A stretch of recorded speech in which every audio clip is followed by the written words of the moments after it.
Viewers, welcome back to my channel Seemnas food world. അപ്പോൾ ഇന്ന് ഞാൻ വന്നിട്ടുള്ളത് നല്ലൊരു മീനച്ചാറിൻ്റെ റെസിപ്പി ആയിട്ടാണ് കേട്ടോ. അപ്പോൾ മീനച്ചാറാണ്, എല്ലാവരും ഒന്ന് കണ്ടു നോക്കി ഇഷ്ടപ്പെട്ടാൽ തീർച്ചയായിട്ടും ട്രൈ ചെയ്ത് നോക്കുക. അപ്പോൾ ഇതേ സെയിം മെത്തേഡ് തന്നെ ഞാൻ നിങ്ങൾക്ക് ചിക്കനും ബീഫൊക്കെ വെച്ചിട്ട് ചെയ്യാം കേട്ടോ. അത് ഞാൻ റെസിപ്പിയുടെ ആ വീഡിയോയുടെ ഇടയിൽ പറഞ്ഞിട്ടുണ്ടായിരുന്നില്ല. അപ്പോൾ എല്ലാവരും ഒന്ന് ട്രൈ ചെയ്ത് നോക്കിയിട്ട് അഭിപ്രായങ്ങളൊക്കെ അറിയിക്കുക. അതുപോലെ ചാനലിലെ വീഡിയോസൊക്കെ ആദ്യമായിട്ട് ആരെങ്കിലും കാണുകയാണെങ്കിൽ തീർച്ചയായിട്ടും സബ്സ്ക്രൈബ് ചെയ്യുക കേട്ടോ. അപ്പോൾ നമുക്ക് പെട്ടെന്ന് തന്നെ റെസിപ്പിയിലോട്ട് കിടക്കാം. അപ്പോൾ ഈ അച്ചാർ റെഡിയാക്കാനായിട്ട് ഞാനിപ്പോൾ ഇവിടെ എടുത്തിട്ടുള്ളത് ചൂര എന്ന് പറഞ്ഞിട്ടുള്ള മീനാണ്. അപ്പോൾ ദശ കട്ടിയുള്ള ഏത് മീൻ വേണമെങ്കിലും നിങ്ങൾക്ക് അച്ചാർ ഇടാനായിട്ട് ഉപയോഗിക്കാം.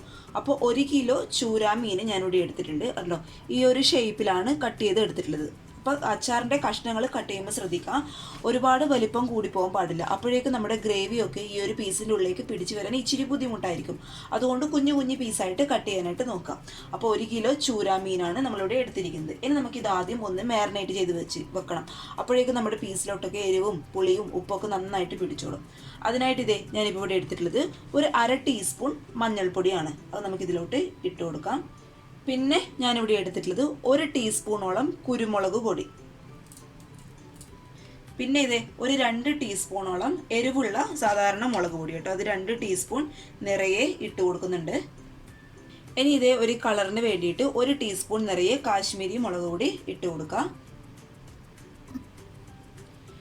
ഇനി ഈ മീനിന് ആവശ്യമായിട്ടുള്ള ഉപ്പ്. ഇനി 1 ടേബിൾ സ്പൂണോളം ഇഞ്ചി വെളുത്തുള്ളി പേസ്റ്റ് കേട്ടോ. അപ്പോൾ ഇത് 1 കിലോ മീനാണെങ്കിൽ 1 ടേബിൾ സ്പൂണോളം ഇഞ്ചി വെളുത്തുള്ളി പേസ്റ്റ്. ഇത് നമ്മൾ ചേർത്ത് കൊടുക്കുന്നത് എന്തിനാണെന്ന് വെച്ചാൽ ആ മീനിൻ്റെ ആ ഒരു പച്ച സ്മെല്ലൊക്കെ നമ്മൾ ഫ്രൈ ചെയ്തെടുക്കുമ്പോൾ കംപ്ലീറ്റ് ആയിട്ട് അങ്ങോട്ട് മാറിക്കോളും. അതിന് വേണ്ടിയിട്ടാണ് ഇഞ്ചി വെളുത്തുള്ളി പേസ്റ്റ് ചേർത്ത് കൊടുക്കുന്നത് കേട്ടോ. അപ്പോൾ 1 ടേബിൾ സ്പൂൺ ഇഞ്ചി വെളുത്തുള്ളി പേസ്റ്റ്. അപ്പോൾ ഇതെല്ലാം കൂടി നമുക്ക് കൈ വെച്ചിട്ട് നന്നായിട്ട് അങ്ങോട്ട് മിക്സ് ചെയ്തെടുക്കാം. അപ്പോൾ നമ്മളിത് മാരിനേറ്റ് ചെയ്യുമ്പോൾ ശ്രദ്ധിക്കുക കേട്ടോ, മുള്ളില്ലാത്ത മീനായതുകൊണ്ട് പെട്ടെന്ന് അങ്ങ് ഉടഞ്ഞു പോകാൻ ചാൻസ് ഉണ്ട്. അതുകൊണ്ട് പതുക്കെ അങ്ങോട്ട് മിക്സ് ചെയ്ത് കൊടുക്കുക. എന്നാൽ നമ്മൾ ചേർത്ത് കൊടുത്ത എല്ലാ സാധനവും മീനിൻ്റെ എല്ലാ ഭാഗത്തോട്ടും എത്തുകയും വേണം. മീനിൻ്റെ പീസിലോട്ട് ഞാൻ നന്നായിട്ട് നമ്മൾ ഇട്ട് കൊടുത്ത പൊടികളൊക്കെ മിക്സ് ചെയ്ത് വെച്ചിട്ടുണ്ട്. ഇനി നമുക്ക് എന്ത് ചെയ്യണം, ഇത് ചുരുങ്ങിയത് 1 മണിക്കൂറെങ്കിലും റെസ്റ്റ് ചെയ്യാനായിട്ട് വെക്കണം. അപ്പോഴേക്കും നമ്മൾ ഇട്ട് കൊടുത്ത പൊടികളൊക്കെ മീനിലോട്ട് നന്നായിട്ട് പിടിച്ചോളും കേട്ടോ. അപ്പോൾ നമുക്കിത് 1 മണിക്കൂർ റെസ്റ്റ് ചെയ്യാനായിട്ട് വെക്കാം. നമ്മുടെ മീനൊക്കെ 1 മണിക്കൂറിന് ശേഷം നന്നായിട്ട് മിക്സ് ആയിട്ട് നമ്മുടെ ആ ചേർത്ത് കൊടുത്ത പൊടികളിലും അതുപോലെ ഇഞ്ചി വെളുത്തുള്ളി പേസ്റ്റിലൊക്കെ കിടന്ന് നന്നായിട്ട് മിക്സ് ആയിട്ട് വന്നിട്ടുണ്ട്. ഇനി നമുക്കിത് ഫ്രൈ ചെയ്തെടുക്കണം. ഫ്രൈ ചെയ്തെടുക്കുന്നതിന് മുന്നേ കുറച്ച് കറിവേപ്പില നമുക്കിതിലോട്ട് ചേർത്ത് കൊടുക്കാം കേട്ടോ. അത് നമ്മൾ ഫ്രൈ ചെയ്തെടുക്കുമ്പോൾ നമ്മുടെ മീനിൽ നല്ലൊരു ഫ്ലേവർ കൊടുക്കും. അതുകൊണ്ട് ശകലം കറിവേപ്പില നമുക്കിതിലോട്ട് ചേർത്ത് കൊടുക്കാം. ഇതിപ്പോൾ ഞാൻ കുറച്ച് വലിയ ഇല കേട്ടോ, അതുകൊണ്ട് ഒന്ന് കട്ട് ചെയ്ത് ചേർത്ത് കൊടുക്കുന്നുണ്ട്. അപ്പോൾ ഇനി നമുക്കിത് ഫ്രൈ ചെയ്യാനായിട്ട് തുടങ്ങാം. അതിനായിട്ട് ഞാനൊരു ചീനച്ചട്ടിയോ നിങ്ങളുടെ പാനോ എന്താണെന്ന് വെച്ച് കൊടുക്കുക. അതിലോട്ട് ഞാനിപ്പോൾ ഒഴിച്ചു കൊടുക്കുന്നത് സൺഫ്ലവർ ഓയിലാണ്. അതിലോട്ടാണ് കേട്ടോ ഞാനിത് ഫ്രൈ ചെയ്തെടുക്കുന്നത്. നിങ്ങൾക്ക് ഈ ഓയിലിന് പകരം വേണമെങ്കിൽ നല്ലെണ്ണ ഉപയോഗിക്കാം. നല്ലെണ്ണയാണ് എപ്പോഴും അച്ചാറിനൊക്കെ ഏറ്റവും ബെസ്റ്റ്. ഒന്നെങ്കിൽ ഓയിൽ ഉപയോഗിക്കുക, അല്ലെങ്കിൽ നല്ലെണ്ണ ഉപയോഗിക്കുക. ഒരിക്കലും വെളിച്ചെണ്ണ ഒന്നും എടുത്ത് ഉപയോഗിക്കാനായിട്ട് പാടില്ല കേട്ടോ. വെളിച്ചെണ്ണ ഉപയോഗിച്ച് കഴിഞ്ഞാൽ അറിയാമല്ലോ, നമ്മുടെ അച്ചാർ പെട്ടെന്ന് അങ്ങ് കേടായി പോകും. പക്ഷേ ഏറ്റവും കൂടുതൽ ടേസ്റ്റ് വെളിച്ചെണ്ണയിൽ തന്നെ ഫ്രൈ ചെയ്തെടുക്കുന്നതും വെളിച്ചെണ്ണയിൽ തന്നെ അച്ചാർ ഉണ്ടാക്കുന്നതുമാണ്. പക്ഷെ നമ്മളിത് ഒരുപാട് ക്വാണ്ടിറ്റിയിൽ ഉണ്ടാക്കുന്ന അച്ചാറാണ്. അതുകൊണ്ട് വെളിച്ചെണ്ണയിൽ ഉണ്ടാക്കിയാൽ പെട്ടെന്ന് അങ്ങ് കേടായി പോകും. മീൻ നിങ്ങൾ കുറച്ച് ക്വാണ്ടിറ്റിയിൽ മാത്രം എടുക്കുന്നതെങ്കിൽ വെളിച്ചെണ്ണയിൽ തന്നെ ചെയ്തെടുക്കും കേട്ടോ. അതാണ് കൂടുതൽ ടേസ്റ്റ്. അപ്പോൾ ഈ എണ്ണ നന്നായിട്ട് ചൂടാകുമ്പോൾ നമ്മൾ മാരിനേറ്റ് ചെയ്ത് വെച്ച മീൻ നമുക്ക് എണ്ണയിലിട്ട് ജസ്റ്റ് ഒന്ന് ഫ്രൈ ചെയ്തെടുക്കാം. പിന്നെ മീൻ ചേർക്കുമ്പോൾ ശ്രദ്ധിക്കേണ്ട കാര്യം, ഒരുപാട് ഹൈ ഫ്ലെയിമിലിട്ട് നമ്മൾ ഇത് ഫ്രൈ ചെയ്തെടുക്കരുത് കേട്ടോ. മീൻ പെട്ടെന്ന് അങ്ങ് കരിഞ്ഞു പോകും. കാരണം നമ്മൾ ചെറിയ പീസൊക്കെ ആയിട്ടാണ് കട്ട് ചെയ്തെടുത്തിട്ടുള്ളത്. അതുകൊണ്ട് ലോ ടു മീഡിയം ഫ്ലെയിമിൽ വെച്ചിട്ട് നന്നായിട്ട് അങ്ങ് ഫ്രൈ ചെയ്തെടുക്കുക. പിന്നെ ഫ്രൈ ചെയ്തെടുക്കുമ്പോൾ ശ്രദ്ധിക്കേണ്ട കാര്യം, നന്നായിട്ട് അങ്ങോട്ട് കല്ല് പോലെ ആക്കി എടുക്കരുത് കേട്ടോ. അപ്പോഴേക്കും നമ്മുടെ അച്ചാറിൻ്റെ ഗ്രേവിയൊക്കെ ഇതിൽ മീനിലോട്ട് പിടിച്ച് വരാൻ ഇച്ചിരി ബുദ്ധിമുട്ടായിരിക്കും. അതുകൊണ്ട് ഇത് അത്യാവശ്യം ഒന്ന് വേവവും വേണം, എന്നാൽ ഒരുപാട് അങ്ങ് കരിഞ്ഞു പോവുകയും ചെയ്യരുത്. ഞാൻ നിങ്ങൾക്ക് ഫ്രൈ ചെയ്തതിന് ശേഷം കാണിച്ചു തരാം കേട്ടോ.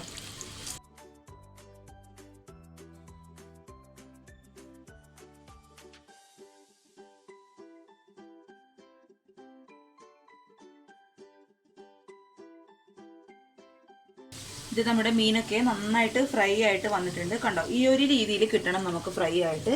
കാണാൻ പറ്റുന്നുണ്ടോ? കണ്ടോ, ഒരുപാട് അങ്ങ് ഫ്രൈ ആവാൻ പാടില്ല. എന്ന് വെച്ച് മീനിൻ്റെ ആ ഒരു വേവ് എന്ന് പറയുന്നത് ഒരുപാട് കുറഞ്ഞു പോകാനും പാടില്ല കേട്ടോ. കുറഞ്ഞു പോയി കഴിഞ്ഞാൽ എന്താ കുഴപ്പമെന്ന് വെച്ചാൽ നമ്മുടെ അച്ചാർ പെട്ടെന്ന് അങ്ങ് കേടായി പോകും.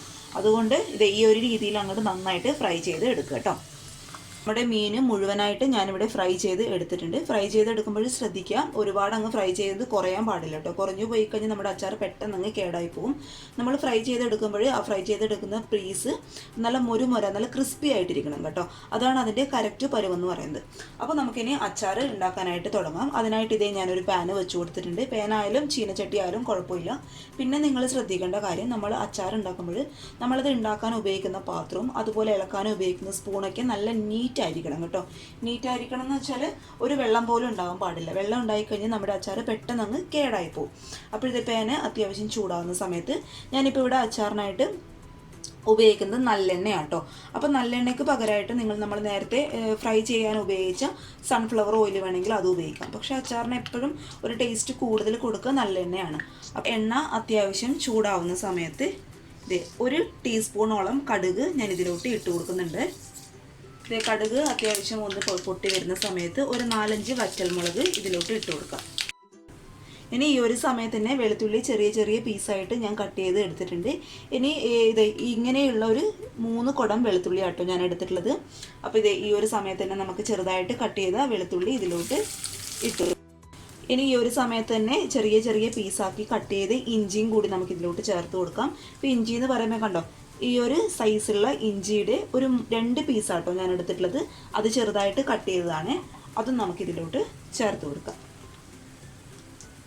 അപ്പോൾ വെളുത്തുള്ളിയുടെയും ഇഞ്ചിയുടെയും അളവ് കൂടി പോയി കഴിഞ്ഞാലും കുറഞ്ഞു പോകാൻ പാടില്ല കേട്ടോ. കാരണം നമ്മൾ നോൺ വെജിൻ്റെ അച്ചാറൊക്കെ ഉണ്ടാക്കുമ്പോൾ വെളുത്തുള്ളി ഇഞ്ചിയും എത്രത്തോളം ഇടുന്നോ അത്രത്തോളം അച്ചാറിൻ്റെ ടേസ്റ്റ് കൂട്ടതയുള്ളൂ. അപ്പോൾ ഇത് നന്നായിട്ട് അങ്ങോട്ട് ഇളക്കി കൊടുക്കുക. ഇനി ഞാനിതിലോട്ട് ചേർത്ത് കൊടുക്കാൻ പോകുന്നത് ഒരു 7 പച്ചമുളകാണ്. സാധാരണ പച്ചമുളക് എല്ലാവരും അച്ചാറിൽ ഇടണമെന്നില്ല, പ്രത്യേകിച്ച് നോൺ വെജിൻ്റെ അച്ചാറിൽ. പക്ഷെ ഞാൻ ഇടാറുണ്ട് കേട്ടോ. കാരണം പച്ചമുളകിൻ്റെ ആ ഒരു എരിവും കൂടി നമ്മുടെ മീനിലോട്ട് പിടിക്കുമ്പോൾ അച്ചാറിനൊരു പ്രത്യേക ടേസ്റ്റ് കേട്ടോ. അപ്പോൾ ഇതെല്ലാം കൂടി നന്നായിട്ട് അങ്ങോട്ട് മിക്സ് ചെയ്ത് കൊടുക്കുക. ഈ ഇഞ്ചി വെളുത്തുള്ളി പേസ്റ്റിൻ്റെ പച്ചമണം കംപ്ലീറ്റ് ആയിട്ട് മാറണം കേട്ടോ. അതുവരെ നന്നായിട്ട് അങ്ങോട്ട് മിക്സ് ചെയ്ത് കൊടുക്കുക. നമ്മൾ ഇട്ട് കൊടുത്ത ഇഞ്ചി വെളുത്തുള്ളിൻ്റെ പീസൊക്കെ ചെറുതായിട്ട് ഒന്ന് വാടുന്ന സമയത്ത് നമുക്കിതിലോട്ട് കുറച്ച് കറിവേപ്പില കണ്ടോ, കറിവേപ്പില ചേർത്ത് കൊടുക്കാം. കേട്ടോ. ഇത് അപ്പോൾ വലിയ പീസാട്ടോ എനിക്ക് കിട്ടിയിട്ടുള്ളത്. അപ്പോൾ ചെറുതായിട്ട് നമുക്കൊന്ന് കട്ട് ചെയ്തിട്ട് ചേർത്ത് കൊടുക്കാം. ഇത് നമ്മൾ ഇട്ട് കൊടുത്ത ഇഞ്ചി വെളുത്തുള്ളിൻ്റെ ആ ഒരു പച്ച സ്മെല്ലൊക്കെ പച്ച ചുവയൊക്കെ കംപ്ലീറ്റ് ആയിട്ട് മാറിയിട്ടുണ്ട്. കംപ്ലീറ്റ് ആയിട്ട് മാറിയെന്ന് ഉറപ്പ് വരുത്തണം കേട്ടോ. അതിനുശേഷം മാത്രമേ നമുക്ക് പൊടികൾ ഇട്ട് കൊടുക്കാൻ പാടുള്ളൂ. അപ്പോൾ ഇനി നമുക്ക് ലോ ഫ്ലെയിമിലിട്ട് പൊടികൾ ഇതിലോട്ട് ചേർത്ത് കൊടുക്കാം. ആദ്യം തന്നെ ഒരു 1/4 ടേബിൾ സ്പൂൺ മഞ്ഞൾപ്പൊടി നമുക്കിതിലോട്ട് ചേർത്ത് കൊടുക്കാം. മഞ്ഞൾപ്പൊടി എന്തിനാണ് ചേർക്കുന്നത് വെച്ചാൽ നമ്മുടെ അച്ചാർ പെട്ടെന്ന് കേടാകാതിരിക്കാനായിട്ട് മഞ്ഞൾപ്പൊടി സഹായിക്കും കേട്ടോ. അതിന് വേണ്ടിയിട്ടാണ് മഞ്ഞൾപ്പൊടി ഇട്ട് കൊടുക്കുന്നത്. പിന്നെ ഒരു 1/2 ടേബിൾ സ്പൂണോളം ഉലുവ പൊടിച്ചത് കേട്ടോ. ഉലുവ പൊടിച്ചത് ചേർക്കുന്നത് നമ്മുടെ അച്ചാറിനൊരു പ്രത്യേക ടേസ്റ്റ് കൊടുക്കും. പക്ഷേ കൂടിപ്പോകാൻ പാടില്ല. കൂടിപ്പോയി കഴിഞ്ഞാൽ നമ്മുടെ അച്ചാറിനൊരു കയ്പ്പ് ടേസ്റ്റ് വരും കേട്ടോ. ഇനി ആണ് ചേർത്ത് കൊടുക്കേണ്ടത് ഒരു 3 ടേബിൾ സ്പൂണോളം എരിവുള്ള മുളക് പൊടി കേട്ടോ. 3 ടേബിൾ സ്പൂൺ നിറയെ ഞാൻ ചേർത്ത് കൊടുക്കുന്നുണ്ട്. ഇനി ഇതെല്ലാം കൂടി ലോ ഫ്ലെയിമിൽ തന്നെ ഇട്ട് നന്നായിട്ട് അങ്ങോട്ട് വഴറ്റി കൊടുക്കുക. പൊടികളുടെ ആ ഒരു പച്ച സ്മെല്ല് കംപ്ലീറ്റ് ആയിട്ട് പോകണം. നന്നായിട്ട് വഴണ്ടി വരണം കേട്ടോ. അതുവരെ നമുക്ക് നന്നായിട്ട് അങ്ങോട്ട് വഴറ്റി കൊടുക്കാം. കരിഞ്ഞു പോകാൻ പാടില്ലേ. അതുകൊണ്ടാണ് ലോ ഫ്ലെയിമിലിട്ട് വഴറ്റിയെടുക്കാനായിട്ട് പറയുന്നത്.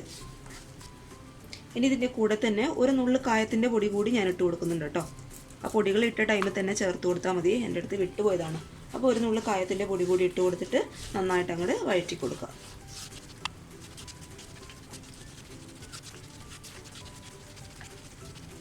അപ്പോഴത്തെ നമ്മൾ ഇട്ട് കൊടുത്ത പൊടികളുടെ പച്ചമണം കംപ്ലീറ്റ് ആയിട്ട് മാറണം കേട്ടോ. കംപ്ലീറ്റ് ആയിട്ട് മാറിയിട്ടുണ്ടെന്ന് ഉറപ്പ് വരുത്തുക. അതിനുശേഷം ഇനി നമുക്കിതിലോട്ട് ചേർത്ത് കൊടുക്കേണ്ടത് വിനാഗിരിയാണ്.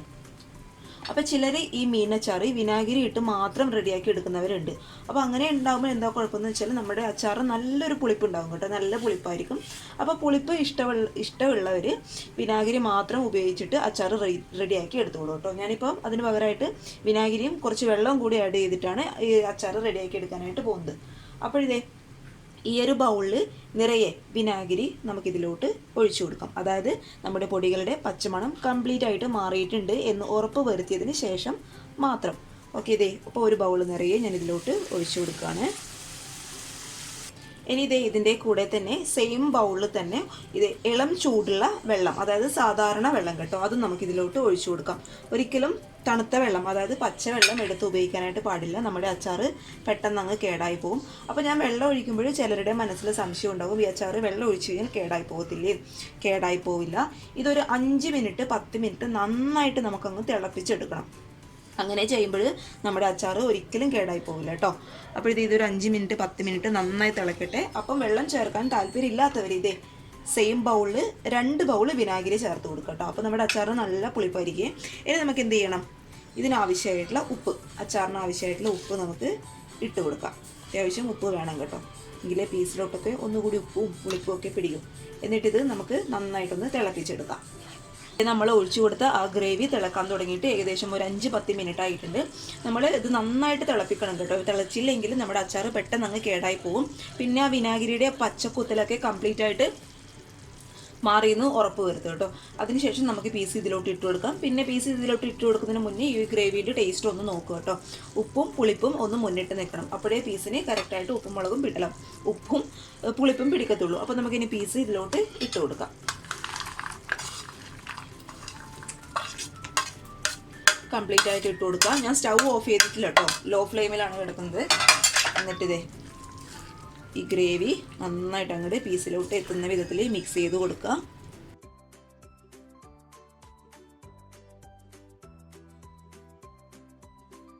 ഇത് മീഡിയം ഫ്ലെയിമിൽ കിടന്ന് ഒരു 5 മിനിറ്റ് കൂടി നന്നായിട്ട് നമുക്കൊന്ന് തിളപ്പിച്ചെടുക്കാം. അപ്പോഴാണ് കറക്റ്റായിട്ട് ആ ഗ്രേവി നമ്മുടെ പീസിലോട്ട് അങ്ങ് പിടിക്കണം കേട്ടോ. ഇപ്പം തന്നെ കണ്ടോ, ഞാൻ കാണിച്ചു തരാം. കണ്ടോ, നന്നായിട്ട് ഗ്രേവിയൊക്കെ പീസിലോട്ട് കോട്ടായിട്ട് വന്നിട്ടുണ്ട്. അപ്പോൾ നമുക്കൊരു 5 മിനിറ്റ് കൂടി നന്നായിട്ട് അങ്ങ് തിളപ്പിച്ചെടുക്കാം. നമ്മുടെ അച്ചാർ മീഡിയം ഫ്ലെയിമിൽ കിടന്നിട്ട് നന്നായിട്ട് ഒരു 5 മിനിറ്റ് തിളച്ചിട്ടുണ്ട്. കണ്ടോ, ഞാൻ കാണിച്ചു തരാം. കണ്ടോ, നമ്മുടെ പീസൊക്കെ നന്നായിട്ട് കോട്ടായിട്ട് വന്നിട്ടുണ്ട്. കൂടാതെ നല്ലൊരു മണം വരുന്നുണ്ട് കേട്ടോ.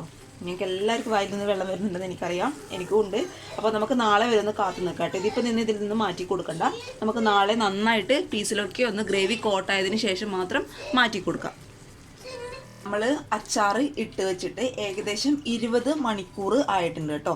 കണ്ടോ, നമ്മുടെ ഗ്രേവിയൊക്കെ അച്ചാറിൽ നന്നായിട്ട് കോട്ടായിട്ട് കാണുമ്പോൾ തന്നെ നിങ്ങൾക്കറിയാലോ അതിൻ്റെ ആ ഒരു പരുവം എങ്ങനെയായിരിക്കുന്നത്. നമ്മുടെ ഗ്രേവിയൊക്കെ അത് ഇപ്പോൾ എത്രത്തോളം ഇരിക്കുന്നോ അത്രത്തോളം അച്ചാർ നന്നാവും കേട്ടുള്ളൂ. കാരണം നമ്മുടെ ഗ്രേവിയൊക്കെ നന്നായിട്ട് പീസിലോട്ടൊക്കെ പിടിച്ച് ആ ഒരു കറക്റ്റ് ടേസ്റ്റ് കണ്ടോ. ഗ്രേവി കംപ്ലീറ്റ് ആയിട്ട് വറ്റിയിട്ടുണ്ട്, അത് മുഴുവനും പീസിലോട്ട് പിടിച്ചു. ഇനി നമുക്ക് എന്ത് ചെയ്യാം? ഇതൊരു ബോട്ടിലോട്ട് മാറ്റി കൊടുക്കാം. ഞാനതിൻ്റെ പരുവം ഒന്ന് കാണിച്ചു തരാം. ഇങ്ങനെ തന്നെ കാണിക്കാം. കണ്ടോ, നല്ല അടിപൊളിയായിട്ട് വന്നിട്ടുണ്ട്. ഒരു അച്ചാറൊക്കെ നമ്മൾ ഉണ്ടാക്കി എടുത്തതിന് ശേഷം ചില്ലും, അതായത് ഗ്ലാസിൻ്റെ കുപ്പിയിൽ ഇട്ട് വെക്കുന്നത് കേട്ടോ കൂടുതൽ നല്ലത്. അതാണ് കൂടുതൽ കാലം ഇരിക്കുകയും ചെയ്യാം. പിന്നെ പ്ലാസ്റ്റിക്കിൻ്റെ ബോട്ടിൽ, ഇങ്ങനെയുള്ള ബോട്ടിൽ ഇല്ലെങ്കിലും കുഴപ്പമില്ല, ഗ്ലാസിൻ്റെ ഏതെങ്കിലും ഒരു ബോട്ടിലായാൽ മതി കേട്ടോ. അപ്പോൾ ഗ്ലാസിൻ്റെ ബോട്ടിലാണ് എപ്പോഴും നല്ലത്. അപ്പോൾ നമുക്കിതിനൊരു ബോട്ടിലോട്ട് ഇട്ട് വയ്ക്കാം. അപ്പോൾ ഇത് നമ്മുടെ അച്ചാറൊക്കെ റെഡി ആയിട്ടുണ്ട്. എല്ലാവരും ഇങ്ങനെ ഒന്ന് ട്രൈ ചെയ്ത് നോക്കുക. അപ്പോൾ നിങ്ങൾക്ക് ആവശ്യമുള്ളത് മാത്രം ഒരു ചെറിയൊരു ബോട്ടിലിട്ട് സൂക്ഷിക്കുക. ബാക്കിയുള്ളത് ചെറിയൊരു ബോട്ടിലിട്ട് ഉപയോഗിക്കുക. ബാക്കിയുള്ളത് ഫ്രിഡ്ജിൽ വെച്ചിട്ട് കൂടുതൽ നല്ലതായിരിക്കും കേട്ടോ. അപ്പോൾ എല്ലാവരും ട്രൈ ചെയ്ത് നോക്കിയിട്ട് അഭിപ്രായങ്ങളൊക്കെ അറിയിക്കുക. നല്ല ടേസ്റ്റുള്ള നല്ല ടേസ്റ്റുള്ള അച്ചാർ കേട്ടോ. അപ്പോൾ എല്ലാവരും ട്രൈ ചെയ്ത് നോക്കണേ.